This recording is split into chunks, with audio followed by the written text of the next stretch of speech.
Hey guys, welcome to my channel and welcome to this video. I read 6 books in May, and on the 9 to 5 working schedule, I say that's pretty good. So I'm gonna pat myself on the back for that. The first book that I read in May was The Secret Life of Addie LaRue. I gave this book 4 stars, and thinking back on it, maybe it's a 3-star. Because you know how sometimes you immediately still have the book feelings after you've read the book, you're still in it, but then the more you think about it, the more you're actually maybe not. So initially I gave this book 4 stars. Thinking back, I think maybe it's around a 3.5. This book follows Addie. She's from a small town in France, and she's sick of her boring life pretty much. She wants adventure, she wants all these things. She doesn't want to be tied down to one place. So she makes a wish with the darkness. With this wish, nobody can remember who she is until she meets a boy that can remember her. It's romancy, it's sci-fi. Is it sci-fi or fantasy? Maybe it's fantasy because there were magical creatures. Maybe it's sci-fi because of the timeline thing. This book really touched on a lot of personal levels. I felt connected to Addie in the sense of how she was feeling about being lonely, and her connection to loneliness, and how she can go throughout this world and just still meet all of these people every day, sometimes different people, sometimes the same people every day, and still have a deep feeling of loneliness. So that part I really connected with. Yeah, maybe it does deserve 4 stars. You see, it's a process, okay? It's a thought process. The next book I read was The Bangalore Detectives Club. So this book I actually listened to, and it's a duology when there's 2 books in a sequel.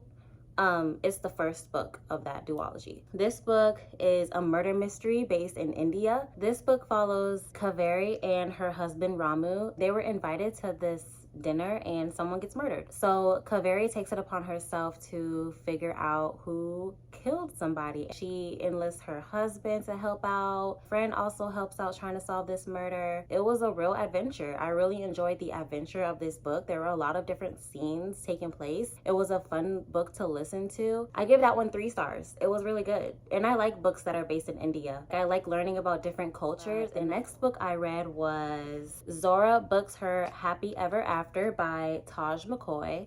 I've never heard of this author or read from her before, but this was just another one of those cheeseball romances that probably is a guilty pleasure of mine, because it was just not good. I gave this 2 stars, mainly because I feel like this book could have wrapped up in 2 chapters, literally. So Zora is a bookstore owner, and she has a huge crush on this author. This author is coming to her bookstore on one of his author tours. Lawrence is the author, and Reed is the author's friend. Reed was the one sitting next to her mumbling these negative things about the author, not knowing that they're friends. And Zora was like, "What's wrong with you?" And he was like, "Nothing." And so Zora and Reed did not click at first. He was actually pretty rude. So that part of it was sort of like an enemies to lovers. And then Lawrence was the main interest, I guess, but it was a love triangle. So she went on dates with both of these guys, and she was trying to figure out who to be with in the end, trying to find love. But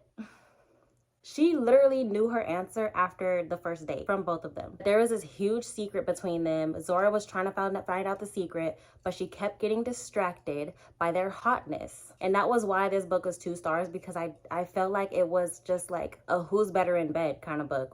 Zora, you have questions, but stop kissing them. Get your questions answered. There's no time for kissing. There was a lot of spice in this book, yeah.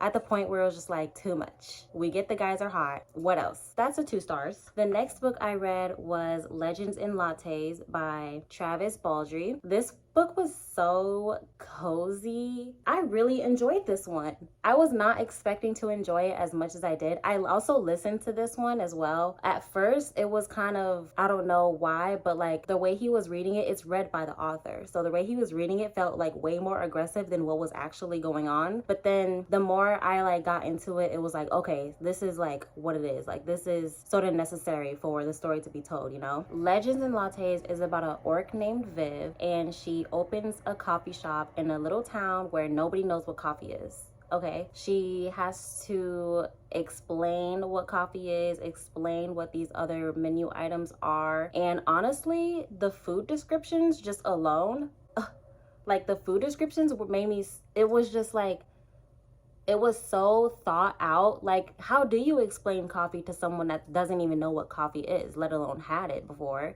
You know, how do you explain what a cinnamon roll is to someone who's never had a cinnamon roll? Like, top 10 and not 10. No, top 10.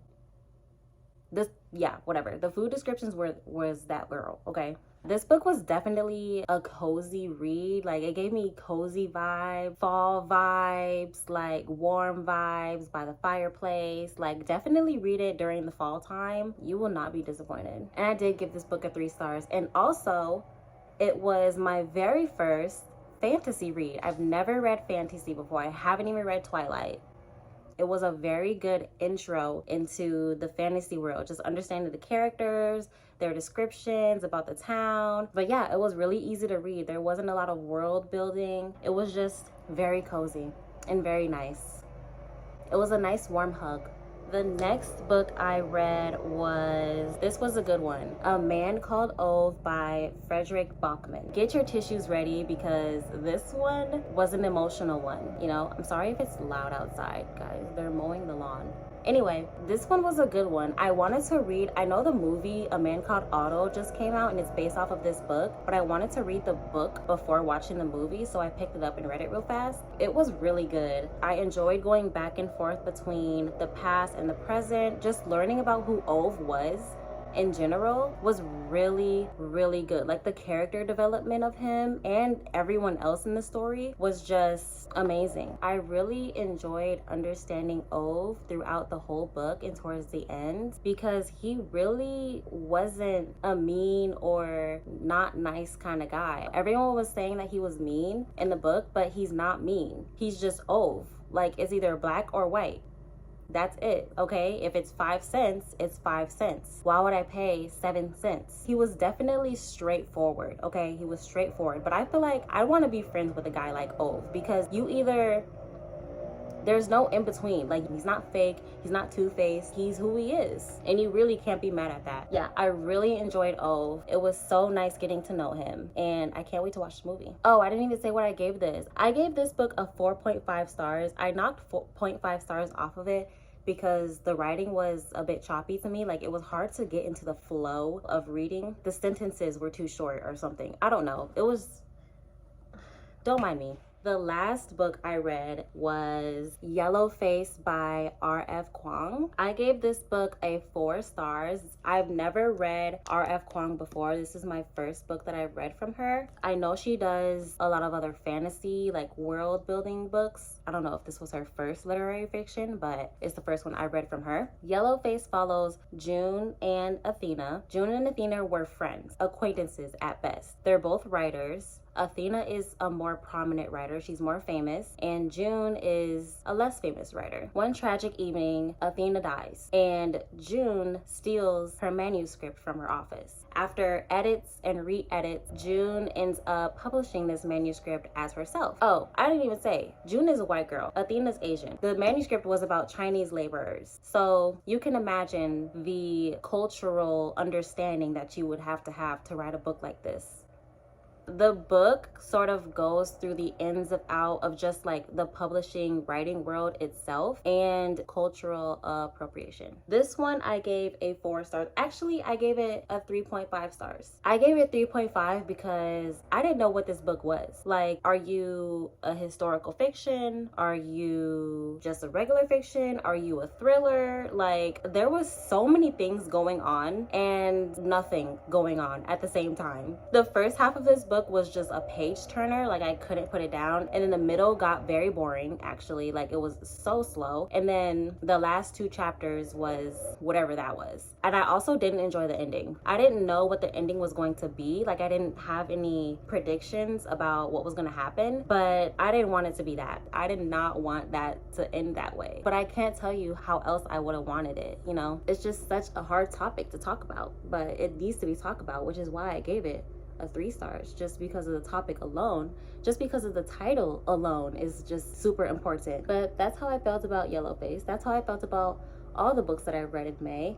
I do not have a June TBR. I'm currently reading Rock, Paper, Scissors by Alice Feeney, but I don't know what I'm gonna read next. Leave a comment below. Let me know what you guys are reading. Let me know if you've read any of these. Let me know what you want me to read. I will see you next time. Love ya. Bye.